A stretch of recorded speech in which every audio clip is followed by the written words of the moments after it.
Welcome back to the Entreprenhour. My name is Joshua Yankovic, and this is a podcast dedicated to people who are interested in making a living doing what they love to do. Whether you're in that process, you're wanting to make that jump into the world of entrepreneurship, or you are well into it and you're just listening to your friends talk about how great they are. We're going to get to talking about some great stuff. We'll talk about taxes of a corporation, how to turn a business into a franchise, what it takes to succeed and plan your business goals in that group, how to get a mastermind group together if you don't already have one, what it's like to basically come together as friends in business, as well as what it's like if you're just going solo like myself at the moment. So if you're interested in all this, get ready. This is going to be a great episode.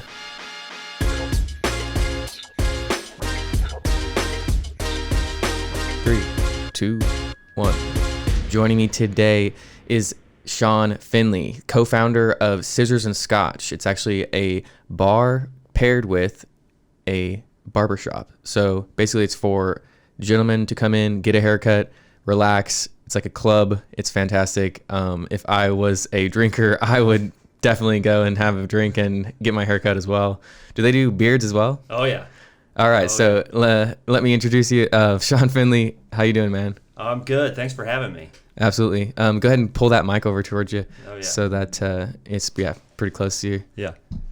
Perfect. So, Sean, tell me a little bit about Scissors Scotch and like the concept behind it, so the listeners can understand like what we're going to be talking about. Yeah, so the experience, the name's self-explanatory. So the Scissors barbershop side, so it's half of the business is a full old school barbershop. We do everything from haircuts, straight razor shaves, all the barbershop services, and then the Scotch side. So each shop has a full lounge and bar. So before or after, not during the service, but before or after each cut or shave or whatever, you get any kind of drink you want. So it's not just Scotch. Like we have a bunch of Scotch options, but we have handcrafted cocktails, we have non-alcoholic drinks, we have all kinds. And so yeah, within every thing of the layout, within every shop, it's half old school barbershop, and then the front is normally like a welcoming full lounge and bar.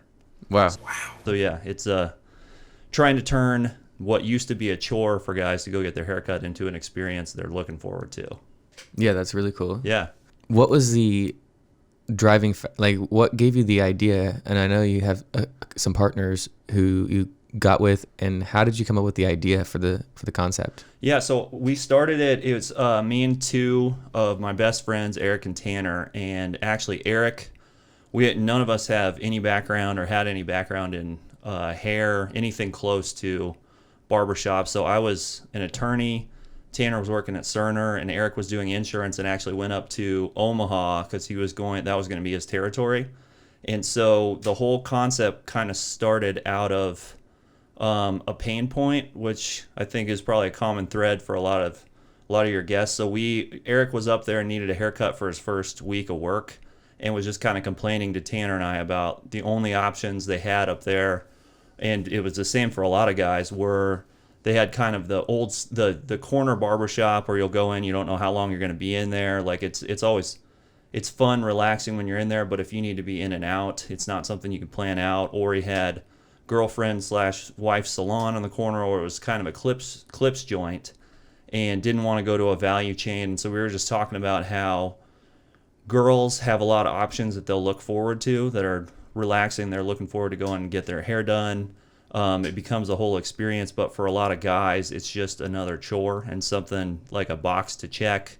No one ever looked forward to getting their hair cut. A lot of it, you're rolling the dice, especially if you went to, if you didn't have someone that you knew, that you trusted, that you go to all the time, and you're just taking potluck on the establishment, sometimes you come out with a mullet you're not very proud of. And so we were saying, okay, maybe it's, we didn't know at the time we were going to try to turn it into a business, but a lot of these start over drinks anyways. And we were saying, okay, if we could blow this whole thing up and design from scratch the experience we would want, what would that look like? And then by the end of it, it just started snowballing to where we get more and more momentum with the passion and ideas, and everything starts clicking. And so then we ended up meeting. We were all in different cities at the time, but we'd meet back in Kansas City, and weekends and whatever, we start turning it into an actual business plan, and it took off from there. But yeah, it all started from, we realized we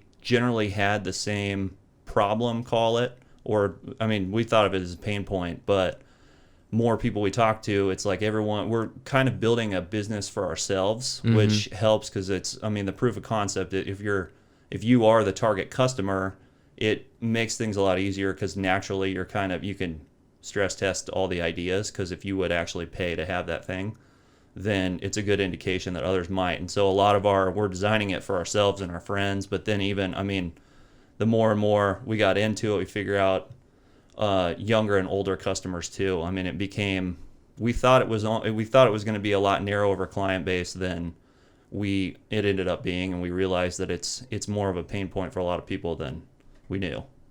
Wow. Yeah. Where did you start originally? What city? So the first one was in Omaha, and then so we ran the first shop, got a bank loan up there, and then the second, we ended up, I think about a year later, in Des Moines, a couple hours east. We set up our second shop there, and then Denver. So we were kind of all over. We were in 4 different cities before we ended up franchising, and so it went Omaha, Des Moines, Denver, and Oklahoma City, always knowing we wanted to test out. I mean, before you'd ever, we didn't set out at the beginning to be a franchise. That just kind of, like, we figured that out later, but knew we wanted to be working, be like heavily involved inside the shop, in the concept, and be tweaking stuff and trying to have that rapid feedback loop with customers. Like, what do you guys like? What are you willing to pay for at S&S? What do you not see value in? All this type of stuff, and just try to gather as much information and keep trying stuff as fast as possible and see how we can minimize the downside of failing, but try to quote unquote fail as many times as we could with the little stuff and just keep improving every day. And so we wanted to get, like, if we wanted to scale the concept, we knew it would never get to like perfect, but we wanted to get it crisp enough where you can copy and paste and start developing. Like,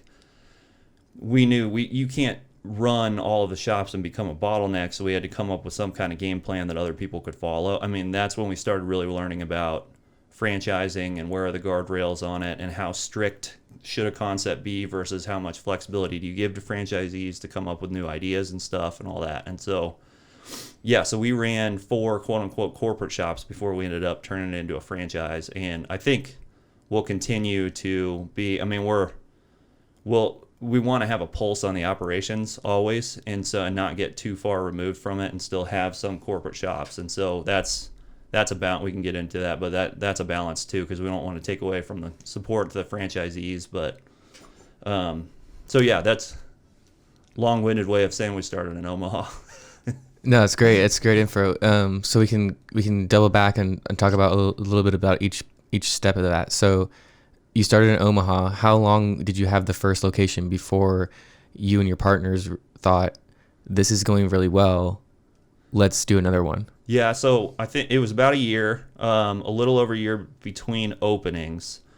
So we probably knew, I mean, there's a lot of wind up that goes into getting it open, getting the financing for the second one and all that. We probably knew within a couple months. I mean, we're extremely, looking back at it, it's kind of cringy to see like how short-staffed and how messy all the operations and all that stuff. So there were a lot of glitches to work out early, but we could still see, even as messed up as the day-to-day operations were, the client, like all of our customers, were happy. And so we could see and hear through their feedback and everything that there was something there. It wasn't even close to polished, obviously, but the demand, like the word of mouth and a lot of the organic advertising and some of the ways we could track, like I mean, you've seen all the different scales on how likely are you to recommend blah, blah, blah and all that. So we were doing surveys, aggressively tracking, like, and down to every detail on like what, like I was saying, just not just in general, do you like S&S, but what about it, and trying to perfect all that stuff. And so we were getting a lot of the engagement. Also, people were wanting to offer more than just a generic, yeah, I liked it.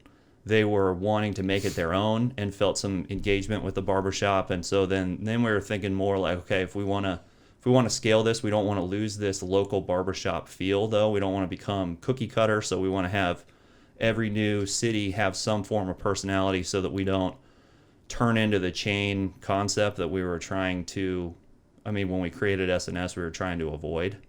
And so I think you could kind of see the excitement in a lot of and we were really close with those customers when we literally, like Eric's working behind the bar and Tanner's up there. And so we got to know. That's when you had the one store still. Yeah. So we actually, we had legit after hours conversations with customer, we were very, very hands-on and could see a lot more beyond, like a lot of excitement about where the brand was going. People wanted to know, is there going to be another one in Omaha? Where are you going? What are you going to like? So people, I think we hit a sweet spot, and a lot of people had that same pain point that we were talking about earlier. Mm-hmm. Yeah. Omaha and Des Moines, like the markets they overlap a ton in terms of demographics and how dense they are and all that type of stuff. And so we knew, okay, if it works in West Omaha, and then we have this really good opportunity here in West Des Moines that looks like a mirror image, let's go ahead. We have the momentum now. We're either all in. Did you do geographic research, or like how did you decide on the next location? Yeah, so now we all three of us are kind of data nerds, and so like now we actually have some there are companies that'll specialize in that'll do. They're basically the big brother of all the data that have like really advanced stuff. But early on, we were just pulling anything free, like census data, trying to do by zip code. Here's how, because that's when we're just guessing on. We think we know who our target client is. We think we know what kind of, like, we're going to be a premium service, but we don't want to price it so high that we're not going to be able to get as many, like get the client count that we want. And so, we got into a bunch of the free stuff. We would just be looking at like, okay, is this zip code?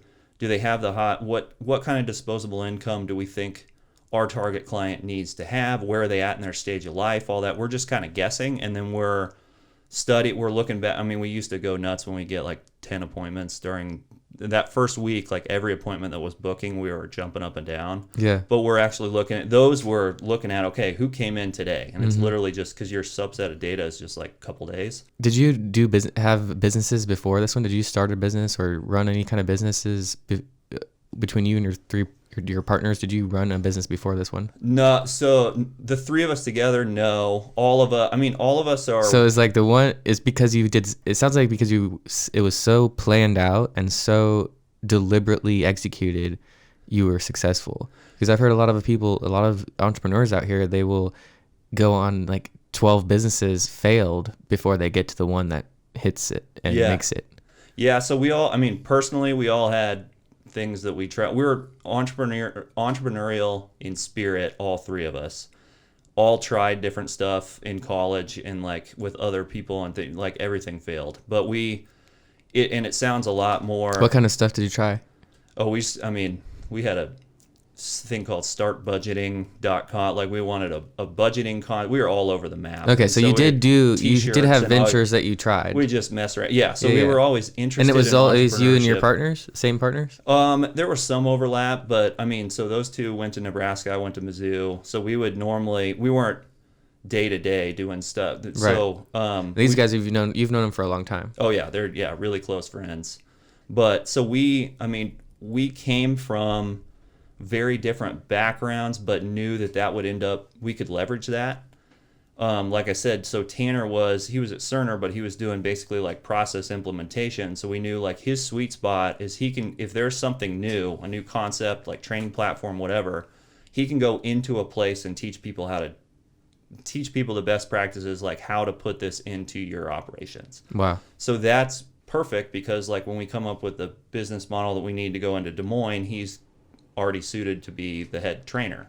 And then Eric's great at sales. Then I'm doing a lot, like my background was a lot law and business, but interested in startups. So it would be like my job before SNS, I was a corporate attorney. And so I was doing a lot of mergers and acquisitions stuff, which helped because you can kind of see the end of the road, both good and bad. So you can see like, okay, this business is exiting and they did everything. It looks like they did everything right.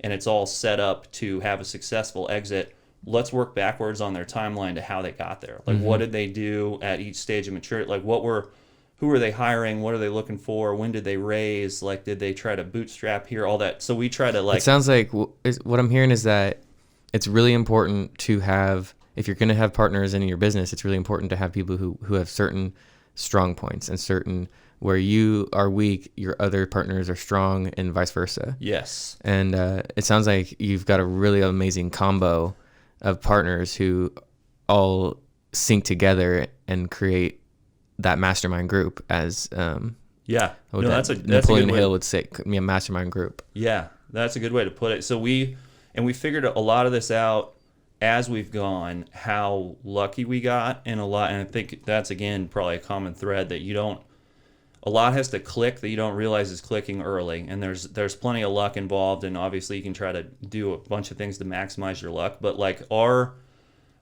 we get along really well, and I know it's rare to have that close of a working relationship and friendship, and so we're unique in that regard. But also, now we do like personality tests ad nauseum on all like franchisees, and now we know more about who will be a good fit in each role. That's really smart. It sounds like you're able to that way, like you're saying, know who fits. Yes. So how would you have any advice for entrepreneurs that may be listening, or people who want to be entrepreneurs, as far as like, if they don't have, longtime friends, how might someone find the right people to work with? Yeah. So they do. I mean, there's so many free resources out there that are legit. I mean, even something as simple as like the 16 personalities test. And you can but step one is just being open to being self-aware and being okay figuring out where your weak areas are. And I think early on, like it just comes with the territory, but like you're a little more brazen and you've overly confident, and that's good, because a lot of times if you truly see the odds you're up against in starting something, you might not start. So you need some of that overconfidence and stuff, but you figure out as you go, okay, if I'm going to scale this thing, I might be really, really good at coding or whatever, but it's important, if this becomes a business, a scalable business, I have blind spots, and I'm eventually I can't be like the in the weeds worker either. I need to be able to teach people what I'm doing. I need to turn this into like a playbook. I need to put people around me and start. So it starts with, basic like personality tests, and figure out all the way down to like I'm INTJ, and then Tanner's literally the polar opposite, which is, like that's great to us because we still collectively have blind spots, but the fact that we have 3 people in our group versus it's harder when you have one. But I think if you're doing, it's always situational, but I think just starting and figuring out where are my like what are my strong suits, but also looking into, not just trying to say, I'll dig into what I'm comfortable with and only focus on that and put on the blinders to everything that I don't like doing. Like if you're really good back to coder, but you hate being a salesman. So it sounds like the self-awareness comes into it, where you can maintain your role and not get out and not get overextended onto so many different things. Yes, and I think so. Most entrepreneurs don't want to like give up control. Right. A lot of people don't, and that's probably a lot of why a lot of people don't see the success they want to see.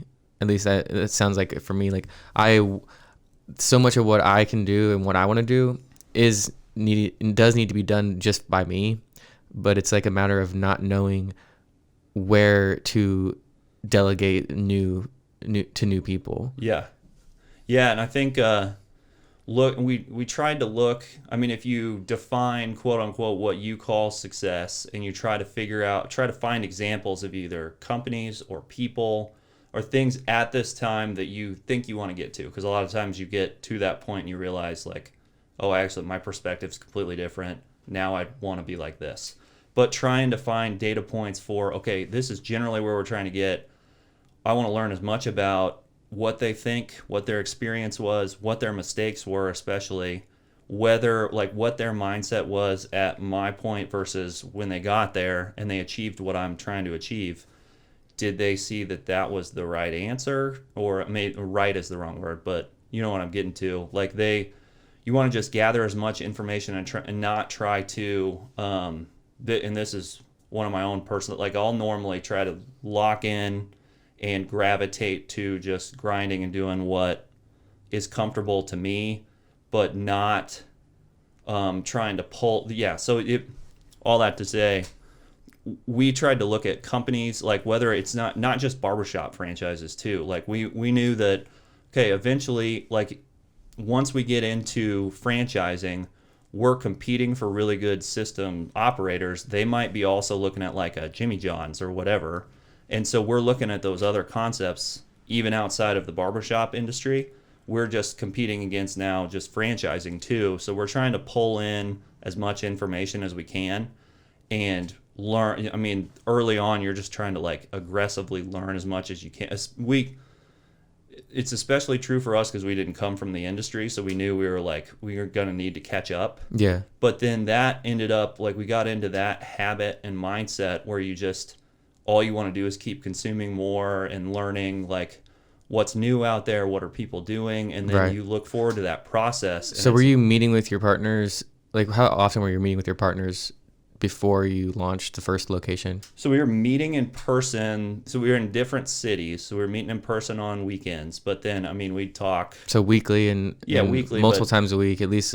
At night, yeah. So consistent communication daily. Regularly. Yep. That's amazing, honestly, because you had the relationships with your partners, and just to have that trust is really impressive to me. Yeah. To be able to commit to it when you all already had jobs, you already had things going on, life in general, and then to all commit to the same goal and vision, even though none of you had been in that industry. Yeah. But you saw the hole and the need, and you had the solution.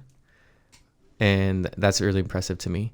How did you gain the confidence or develop the confidence to want to work for yourself? Is that something that was innate to you, that just kind of, is it from childhood, or what are some actions? And keeping in mind people who are listening that struggle with their confidence or struggle with the taking action or executing on what they know might be the right thing. Because this is a direct question for me as well. Yeah. But it's like, I'd love to hear from you, like how you go about consistently like taking action. Yeah. With confidence. I mean, so within the entrepreneur world, I'm pretty risk averse, which is funny. So like everyone knew to make the jump out of our jobs, those two were ready to go. I had the running joke is like the hardest sales pitch we had early on was me trying to tell my parents what we were going to do after all that school, and like had finally gotten into law firm, all this type of stuff, and it's like, no, I'm going to go. They didn't know if I was cutting hair or like what the hell was going on, and so yeah. But I mean, so you went to tell them? Yeah, and so yeah, my dad was on board. I mean, they're both extremely supportive. So I have like an awesome support system all the way around. But it was I told my dad first, and then he was just saying like, whenever you're about to tell your mom, just let me know when that's going to happen, because I'm going to go schedule a meeting so I don't have to be part of that one. And so, but yeah, so I think I had a built-in advantage because I'm starting with other people, and so it definitely is way more intimidating if you're going at it alone. And like I would never encourage someone to just like lock in. Like I was saying earlier, you don't want to just hole up and only be operating on what you think is right, and not getting other voices, and not like you need we found mentors and examples and all kinds of stuff, and getting a support system. And that was another big piece is like, did you go and pay for mentorships for people? Because I know that a lot of people's success stories involve having spent a bunch of money up front to get the mentorship to get to where they want to get. And a lot of people look down on it because it's like, how are you going to like pay all that money out? Yeah. But the stories I've heard have all been like very successful. It's like, and they all say it's worth it to have mentors. So what kind of, when you say mentors, what are you referring to? Yeah. So we've done paid, unpaid, we've done all of it. And so some of those mentor programs are awesome. Early on, we didn't have the money to do any of that. And so we also, another built-in advantage with S&S is we would get like premium service. We get a lot of customers that have higher disposable incomes that are they have really interesting, like they have interesting careers and have reached pretty high, like they're good people to talk to about the professional world, and a lot of them were entrepreneurs, or we try to look for, even if it's not like one person that's your go-to mentor. I think people, like, think of it as like a micro mentor. I think people have a lot to offer if you are creative and looking for the overlap. So even if they're in a completely different industry background, all that type stuff, you can learn from, I mean, so much from everyone if you know how to ask the right questions and kind of you're patient enough to get there. And so we would, when we're talking with clients about the concept too, I mean, a lot of that just naturally turned into, hey, you should, if you guys are ever thinking about expanding, you should look into franchising, and the person that knows a lot that you talk to is here. And then for me, like, I'm an introvert, that is where, like, constantly it helped having two aggressive extroverts on the team, but I was thrown in, and it ended up being, it's awesome in hindsight to just constantly be okay with pushing your comfort zone out, because I just always think of it as, if you just sit in place, slowly shrinking, so you have to be going around trying to expand the boundary and doing stuff that's uncomfortable. And for me, that was a lot of those conversations, like exploring things I didn't know, asking dumb questions, getting through the awkwardness to get to where you have that comfort level, and you can be talking about the tougher things they went through that relate to what you guys are going through. And we found people are a lot more willing to help than you expect early on. And I think people overgeneralize maybe the concept of mentor and think it needs to just be, I need to find that one person who's going to be the Yoda that's exactly everything I want to soon become. But I think we got a lot out of just those micro conversations, that it's like we might only have 5 things that overlap between, but they're really helpful. And so you might take 1 point from 10 people, but those add up to a bunch of, I mean, over time, that it was extremely helpful. And so that's the common theme for us, is we just try to talk to as many people as possible and get as many data points on what worked, what doesn't work, what we want to try. Sure. And that helps just naturally, like, you minimize the downside of your mistakes, you avoid some mistakes entirely that you would have made. You get brand new, I mean, we didn't also want it, we have 3 people, which helps, but that's still a really small group, so we didn't want to just be locked into or turn into groupthink all the time, right? Or think that, okay, we have 3 very well-rounded opinions, we have no blind spots, which is not true. And so, yeah, I think with mentors, we've just been pretty open to anything and trying to, but not. So you would definitely recommend it. Yeah. Okay, so let's talk a little bit more about how you accomplish your business goals with your partners. Do you have a meeting at the beginning of the year? Do you set business goals for how far out do you plan? Yeah.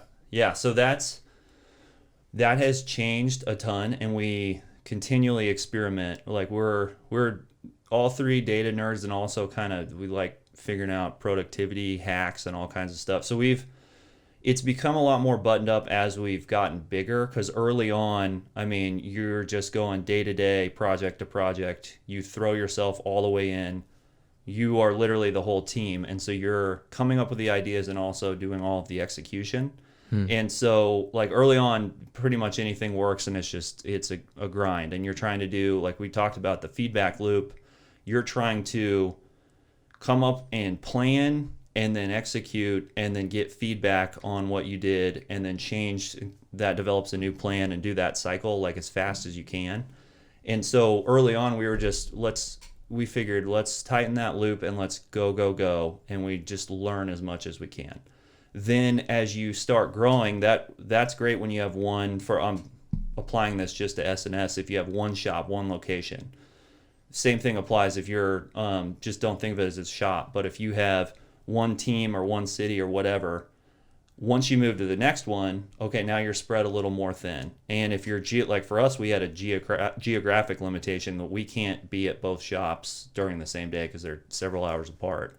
So then you start thinking through, okay, I can't be a bottleneck, so I can't By bottleneck, what do you mean? So basically if all of the work flows through me, then the flow slows down because I personally only have so much capacity Only so much could can get through. through. And so it's like it's most of the founders, they might be like a technical expert in a certain area, or their concept took off because they offer something that's unique, which can be a trap because they might be way better out of the gates at that thing than everybody else, but that's not scalable most of the time. I mean, it's ours is brick and mortar, and some of this doesn't apply to like the tech stuff, but for us it's not scalable if we have to answer every operational question and then we have multiple shops, then there are people waiting on our answers, and we can see like we're always trying to think. Another thing that helped us was trying to think 10x at every point. So we say, yeah, this works for one shop, but will it work for 10? When we're designing Is there any strategies or like keywords that someone could Google that's listening that could Google these strategies or ways to learn this, or is this just stuff that you guys had to figure out? We've stolen all the ideas. Yeah, none of this is not. So the book Scaling Up has a lot of these good things. I've heard of that. Yeah, and so just thinking 10x, scaling up a lot. I mean, it's every book that's on your show. Like that was back to when we didn't know how to scale, and so that we wanted to learn how do other people that have mastered how to scale a business, how do they think about it, and don't only look into. I mean, we were trying all of the different industries again. Like we didn't want to only do barbershops. They've always been slow to change in the first place, like that entire industry. So it was easy to look outside of it. But we were the 10x or thinking in scale of 10 helped us develop. Okay, if we want, this is how within the four walls of every shop, this is our quality standard, and this is how each haircut goes, and here is how we want to pay each employee and all that type of stuff. But then on the execution part, you start looking at, okay, who actually had to go through and do that? Is that scalable? Are we going to burn out? Even if I pass this off, I'm the founder and I have equity in this business. Is someone that's paid a salary going to have the same? Like then you're starting to think through, how do I incentivize and motivate someone else to want to do this type stuff? So you're consistently thinking on a large scale. You weren't thinking how do we operate as a small business when it's just like, mom and pop shop, which is all internal. You were thinking consistently. You were thinking of what does this look like on a 10x scale? Yes. Okay, that's really interesting. And it has to speak for your success, because when you think of it always larger, then there's the capacity to be that large. Mm-hmm. Yeah, and then so some of that comes back, like if we'd have an issue, the other thing that helped is you solve the issue, but then always, and it feels like you're going extremely slow, but this ended up, we lucked out. I mean, as slow as things went through a lot of the COVID periods, and things went slow when we were cash strapped early. But that ended up being a blessing in disguise because we had nothing else to do except for really hone in the operations. But we would try to think through, okay, if we have an issue, landmine, we used to call them, or whatever, we fix that problem, but then also come up with why did this problem arise? Who brought it to it? Who identified it? Are there other like instances or problems that might be hiding that people are too scared to bring to us or whatever? And so we're trying to, you solve the actual issue, but then we didn't want it to turn into just constant Band-Aid solutions where all we're doing is being reactive all day. Like we wanted to get eventually to where we're being proactive and working on the business and not just in like all the cliches and everything. But we try to think of it as a two-part problem every time. How do we solve it now, and how do we make it never a problem again? And so then that naturally creates a lot of your operational model, because it's like we kind of realize like what we're trying to do is make each role as simple as possible, and that even kind of applies to the client. Like the experience they want is relaxing, and that comes with simplicity.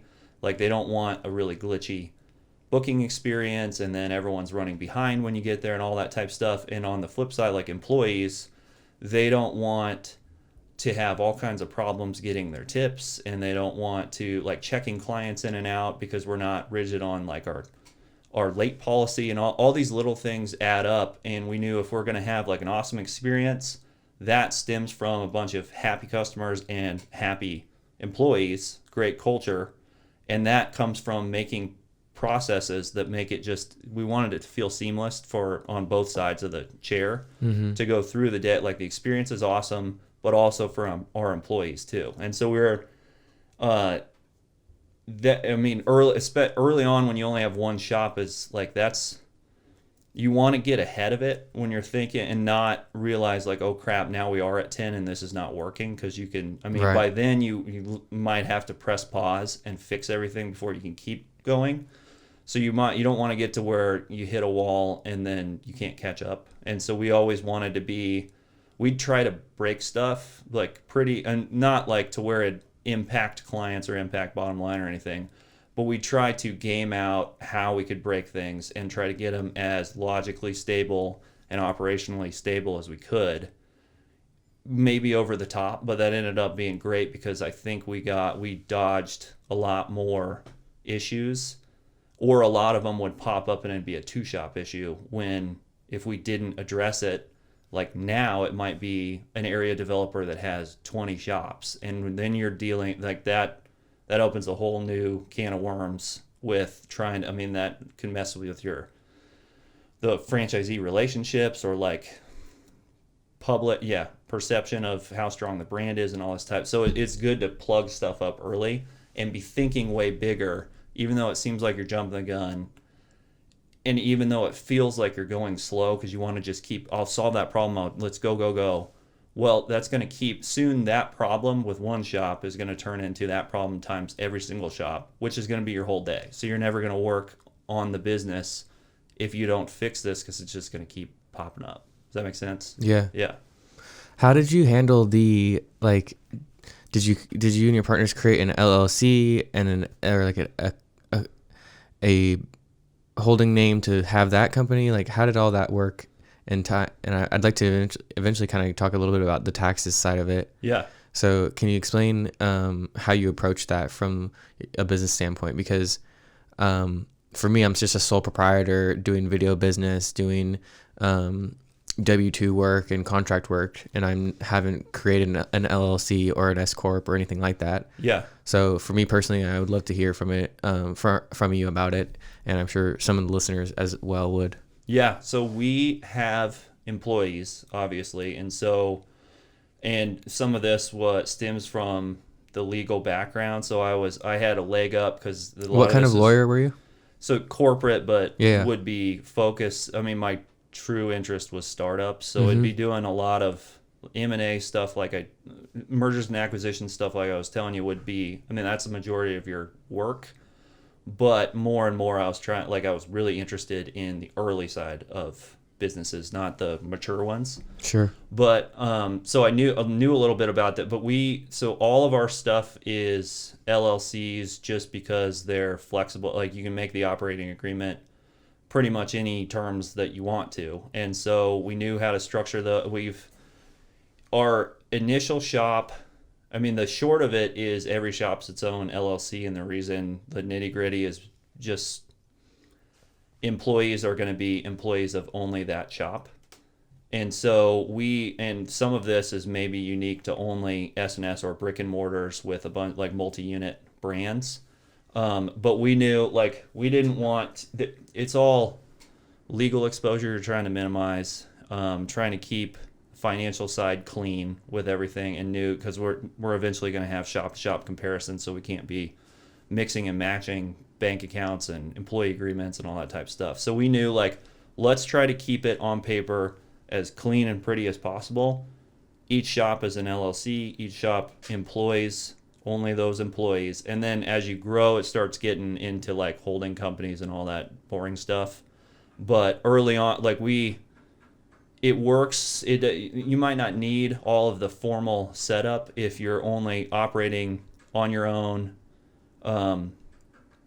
doing different. So if you don't have employees and all that type of stuff, but eventually, once you're starting to get legit, you cross over that threshold into getting legitimate income. You want to separate business income from personal, so that that's where, again, back to liability exposure. Like you want that if an issue ever happens, like say worst case for us, say there was an employee issue and they sue, then the whole point of having the LLC is that it locks, like they're not going to come after your car or your Denver shop's assets or whatever. They could only do that if it's all mixed together. Right. And so the different entities is for separation, and then the LLC is just because of flexibility. So we can, you have a lot of flexibility with term. And when we were talking about like incentives, once we start bringing on key hires and all that type of stuff, an LLC. Key hires as in the necessary or essential workers. Yeah. Essential employees that you need for certain positions. Yeah. So think of like a manager. Yeah. Just like a GM. Mm-hmm. If we wanted to have some salaried workers. Yeah, but if you wanted to have some kind of incentive where they get, say, like a profits interest in, you want them. We're trying to incentive when we pay our people. We want that structured to incentivize them to do the things we want them to do. So we want them to be, for example, taking this all the way back to stylist. We would think through like what's a good experience for a client, and then what makes a good stylist, and then you start trying to quantify what those things are, and then we turn those into the metrics that give them their pay advances and all that type of stuff. So an example, if you have a good experience, you're going back to that barber. Mm-hmm. And so our repeat percentage, we figured out like how do we measure people that really they want to. There's a difference between a guy that just shows up at S&S because he likes the concept, or he shows up because he had a dynamite experience with Sarah last time. Well, we figured out, we're looking at all the data that we have and like what would tell us that. You can see when people book, so you could see if that person booked ahead of time versus just walked in and took whoever. And then you can see the repeat percentage for all of her clients, like how many of those are first timers or are just taking whoever versus they go out of their way. So then we start learning like, okay, why don't we build our pay structure around these metrics where we want stylists that are getting the same clients back. That means they're giving a good experience, and clients are booking way ahead of time because they want to make sure that they get in. Those type things we start structuring, and then it naturally makes them want to do like that quality control that we were talking about earlier becomes natural because they're monetarily incentivized to do it. Right. But so it sounds like tracking all of that data, all of that information and those numbers for like the return customers and how much they're spending when they come back and what their experiences were like. And very much so sounds like you're really focusing on the experience, the consumer experience. Yes. All that, it's just interesting to me that is so, it's not surprising to me, but it is interesting to me that is so wrapped up into the success of scaling to a larger business. So and I meant to ask you sooner, but how many companies do you have exactly? How many, locations do you have exactly? So we're up to 17 now in 10 states, and then we're hoping to get, I think we'll be close to hopefully 30 by the end of the year. Yeah. So when someone asks you, what do you do? What do you tell them? So I can give my title, but it's honestly, this will sound cliche. You've heard every 6 months your job role changes, but this aligns with what we were saying earlier about always looking 10x and trying to think through how you don't become a bottleneck and all this type of stuff. Now we've got enough shops going on, enough new people that we're trying to but you can't say all that. Like someone just says like, you just meet, hey, how you doing? Such and such, I'm such and such. Oh, what do you do? Yeah, no, so I'm co-founder of S&S. So basically, do you say nationwide franchise? Yeah, no, it's but it really is. Now it's just like we're finding people. It's early on we're in the shop every day. Then it becomes like we're building the systems. Now we're like just helping. Now you start bringing on people that are smarter than you in each specific area. And so you're no longer the go-to expert, which is something that, like, once you get past a certain point of scalability, that's another thing that we learned. You have to be humble enough to get over yourself, especially like early on. If you bring out this novel concept, you're the only one doing it. You are the guy, and then eventually you start building a company around you. Like, you get passed by. Like you have to. We've figured out like the best leadership is just bringing the most out of everybody around you, and you end up you're trying to enable them to just you're making their job easier and enabling them to be the best version of them. And so that it's a lot more coaching and training and stuff now. And so it's like when people ask what I do, I mean, literally every week is different. Sure. And I don't mean to romanticize being arrogant. I just think, like nationwide franchise, it's pretty awesome, man. Yeah, no, I appreciate it. No, it's been a blast. But I got sideways all the way on.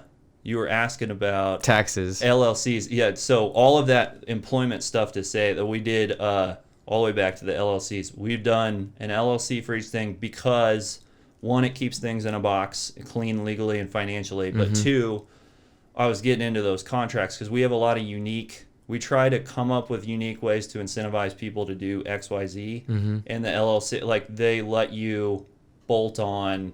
I mean, it's super flexible in that you can build in those profits, interests, or however you want to structure it. You have a lot of wiggle room on how you bring people into the LLC and how you write their agreements. Sure. And so what is it? Let's unpack a little bit of like what a franchise is for your concept. So you still have the 4 locations that are under your ownership, your partner's ownership, and then you have the other locations that are franchised. When you say franchised, so you own the rights to the name, the company, the corporation, and they own and run the location. Is that correct? Yeah. So think of it. It's kind of like a licensing agreement. So we came up with the business model, and we have the trademarks, and so they'll buy the rights to use both those. At what point did you realize, or what? So you early on knew that it was a possibility to franchise. Yeah. Yes. Yeah. So we always called it the F word early, just because we always thought of franchising as more cookie cutter than it is. Yeah. And so initially we weren't at all planning to franchise. When you like first started as just a newer business owner with your partners, how did you handle the taxes side of things? Like, because you were operating for that first entire year. Was it one of your partners, or did you go to a service? Like, how did that work? Yeah. So a lot of these, if you look back now, it's really uncomfortable to realize how sloppy it was, and we thought we were doing things right. I mean, early on, you're doing almost everything yourself. And so between the 3 of us had enough kind of general tax knowledge that we just went through QuickBooks Online and would start. I mean, it was behind the scenes process, but it's a lot of the same process focus where we're trying to come up with, okay, call it a chart of accounts. Like when money's flowing in and flowing out, how should we bucket all these things? And we're trying to tighten it up, because eventually, if we knew you want as many good data points as possible, and obviously the cash in and cash out and where it's coming from and going is some of the best info you can get. And so we wanted it to be apples to apples across different locations. So that means like, okay, how do we want to divide up and automate? Eventually we want something. QuickBooks is awesome for a lot of this, and even all the way down if you're just solo entrepreneur, they make it really easy. Eventually you can get really sophisticated and have too much, so we wanted to just show, like, within every shop we want income in the same buckets, and then we want the expense categories to mirror each other, because otherwise when we're trying to gauge performance or we're testing something at one place versus another, then like for us that was really important, because we're trying to see shop to shop, is our quality like, did Omaha only do well because all 3 of us were in it personally, or did it do well because the concept's strong? And you don't want to conflate too many issues, and so we wanted to standardize things as much as possible. So we were anal early about, but they have, I mean, a lot of these are just free, straight up old school Googling on chart, like a basic chart of accounts. doing QuickBooks Online, like an individual account, like they can coach you through the bare bones. And when you're just getting started, a lot of it doesn't, like, you want to be thinking forward and keeping it clean so that it doesn't all get out of hand and you overlook things that the housekeeping items like bookkeeping that are boring, but then like they're awesome data. One, two, they're going to be a giant headache if you don't try to. Yeah, I mean, you can outsource a lot of it if you feel like you don't want to try to just because you can do everything, you don't want to do everything. So we did, the minute we were able to start, like, okay, this is our chart of accounts, and we're able to outsource this to a company that can just take it and run with it, following our playbook.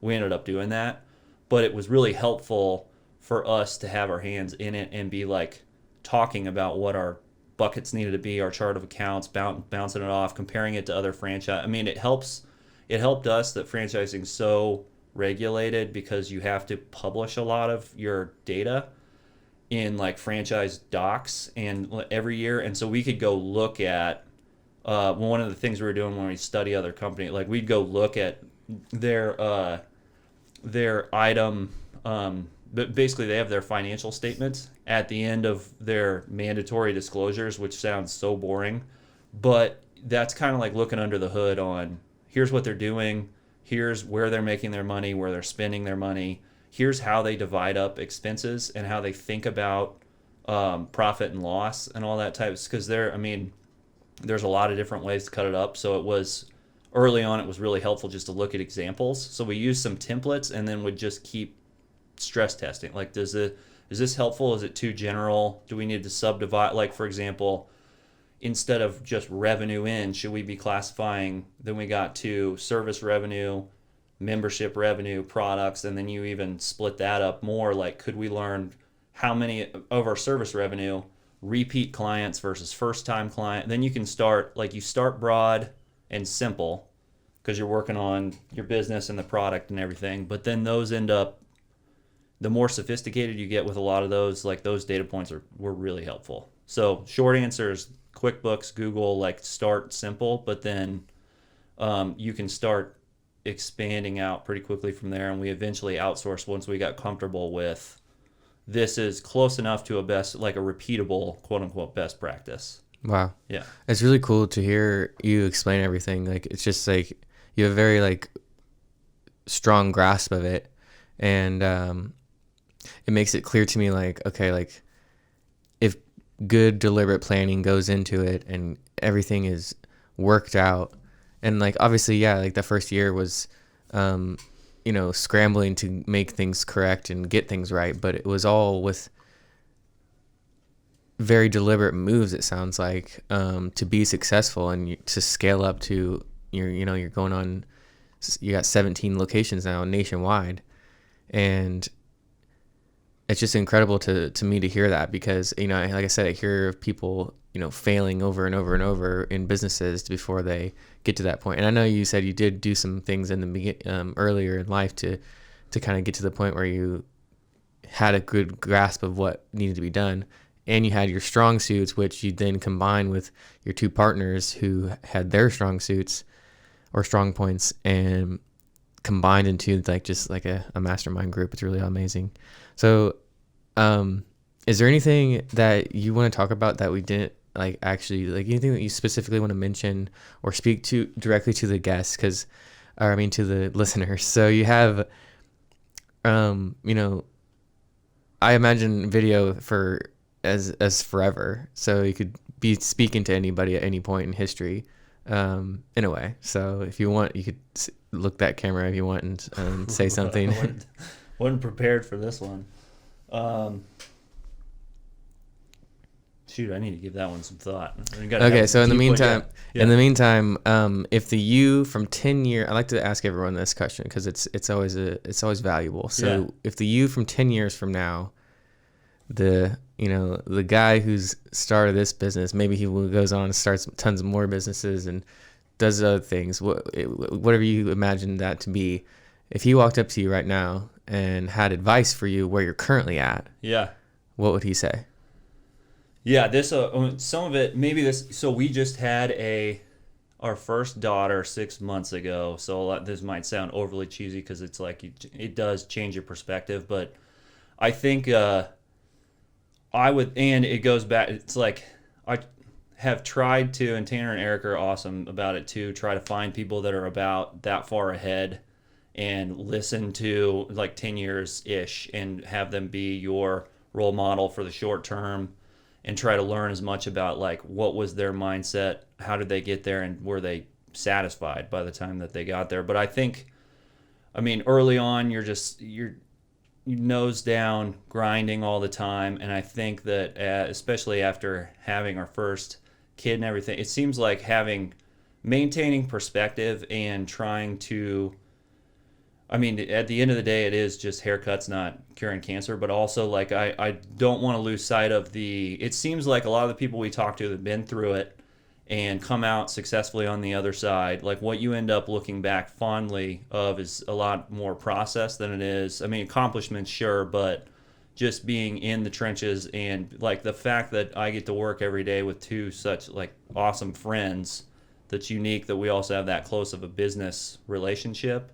And everyone's got their own unique pros and cons, but just trying to be present and not always. One of my fallacies is I'm on to the next one a little quicker than I'd like to be, and so I'm trying to celebrate the small wins and celebrate no, just not closing a deal and then working on the next deal, because then if you fall into that bottomless pit of just wanting more, which you're never, then you talk to the people that, if that's their mindset, you see that they're never satisfied, because that's not a reachable goal. So I mean, it's been helpful to hear people, especially recently, talk about how important it is to define what success means to you, and really think through like what your whether it's core values, a North Star, or a series of principles, or what you're going to start getting. If you're pushing your comfort zone and you're expanding past where you've ever been, then you're going to be in situations you have no idea what the hell to do, and you're not going to be the expert anymore and all this type of stuff. So you need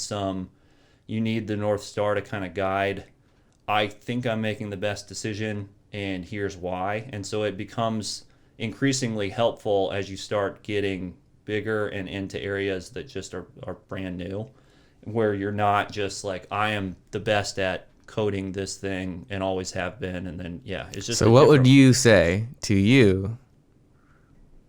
What would the you from 10 years from now come up to you, like walk up to you right now and be like, yo, Sean, me? Yeah, I would say take time to be present and celebrate small way. Like, it's awesome. Take your time then. Yeah, because good. All of this leading up to this point of the pod has been talking about like thinking 10 times bigger and all that. It's always looking so far down the road, and you're obsessing over all of these you're trying to break everything, which can be really stressful. And then sometimes you get to the accomplishment and it's almost like a relief, because what you were doing was trying to game out every way it could go poorly and make sure that didn't happen. And so, but you don't want to fall.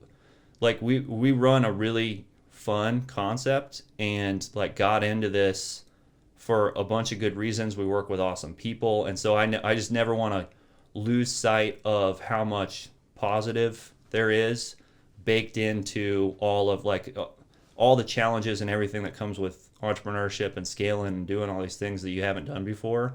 Like there's a lot of upsides that other people don't get to enjoy, and so I think that making sure that I don't miss those and get to the end of it where you're just trying to get to a number or a shop counter. Like, you don't want to over quantify and then miss the whole process. And then a lot of it, we're starting to be at places where people are interested in how we've done things and what we've learned. And it feels honestly weird that you are seen as an expert in certain areas, because you just all like day to day behind the scenes, we just feel dumb because we're trying to learn from the experts and everything. Yeah, I think trying to use that and leverage that and give back to, like, leverage those strengths within our domain, doing the most good that we can. So, yeah, I mean, it's barbershops, but we've learned a lot about entrepreneurship. Yeah, and you're providing a quality experience. Yeah, but even... And I would imagine that the customers that come in, they're treated like guests, and they're treated like family in, I'm sure, a lot of ways. Yeah. I would imagine. Yeah. So especially from hearing the way you talk about the business. Yeah. So within the shops, that's always rewarding to see people go through the experience and love it. But even beyond, like, everything we've learned about just building a business in general, passing that on to, like, what I've learned on to our daughter now, and trying to teach her a lot of the things we've been through, and just not locking it into your own head and having all these stuff, not giving all of that knowledge and stuff back to other people. So I would think, to cut all that down, that just comes back to being present, recognizing the pros, and recognizing, like, unique strengths and experiences we've been through that we can give to other people. Because I think there's like we talked about, with a lot of overlap, even though we might be doing barbershops and they're in a completely different thing. We've been through a lot of the same experiences, and so it's cool to get to talk to share those. And so I've been really trying to not think too much about what's our next blank, and really enjoy, like, how awesome it is to be currently doing this day to day. Yeah, that's amazing. Yeah, that's really cool. I love that answer. Future you sounds like he's got it figured out. Not at all. A little more than now, maybe. Yeah, no. I'm sure my future self 10 years from now would be like, so they say something in AA. So as some of you may know, I'm in AA, and I've been 7 months. I'm 7 months sober now, and I was about 10 years into, drugs and alcohol, just running away from who I was. And they say in AA that if it took you 10 years to walk into the forest, it's going to take you 10 years to walk out of the forest. So on that point of, like, time takes time, my future self would come up to me and say, you're on the right track. Keep going. Don't be impatient. Like, continue to learn patience and be present, and continue to learn about who you really are, because the person you are is much greater than you think you are. I think that's what he would say. Yeah. Nailed it. That's good. Well, Sean, is there anything else that you would like to put on camera for the listeners or future generations? Anything at all. It doesn't matter. I think I got it all out there, but I really appreciate you having me. This has been awesome. Great. All right. Well, yeah. I love every second of it. Appreciate you so much for coming on the show and sharing your wisdom and your value as far as business goes, and taxes, and starting a business and entrepreneurship, because I know that I personally have learned a lot just from sitting down with you, and I hope that you, the listener, has gained something from this as well. And if you haven't, you better listen again. Till next time, this is the Entreprenhour.